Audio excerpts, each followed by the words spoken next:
I decided that we should come here to the Palace of Phaistos. It's another Minoan palace, just like Knossos. Now this one survived the first destruction of Atlantis partially. They rebuilt it, but it was destroyed again in 1400 BC. It's very interesting because although people say that King Minos also built Knossos and this palace here at Phaistos, some people say that it was built by Phaistos, who was the son of a demigod Hercules, and that's where it gets its name. So, from what I read, the center of Atlantis was actually in the island of Santorini. Okay, Yes. and if you look at the circular island of Santorini and the islands that have broken off around it, there's a cauldron there, which is an active volcano, which they believe was at the center of Atlantis at one point. And then they had these concentric circles around it that went down with tunnels that go 100 feet deep, that docks for boats. They had all this kind of technology that just blows the mind.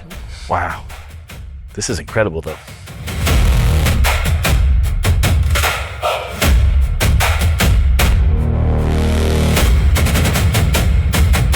Well, I guess the Atlanteans didn't know they built their capital on an active volcano. Oops-a-daisy.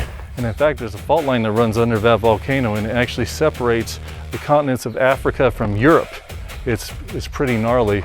But when that volcano finally erupted, it destroyed completely the capital of Atlantis that was on it. And that happened around 1500 BC. It's well documented. And it continued to explode again and again for 4 days. And it's said that it covered Santorini, that territory, with 80 feet of pumice and ash. And it even made it all the way to affect Phaistos here and Knossos, covered in ash. Literally, there's documentation that the kingdom of Greece on the mainland was covered in darkness for 2 years because of this eruption. 2 years. It's crazy. Well, seismologists said that the interruptions that they saw, that it created 10 separate tsunami events that all the way 100 miles away to Crete. And then that volcano you talked about that started exploding everywhere was 10 times the power of Krakatoa.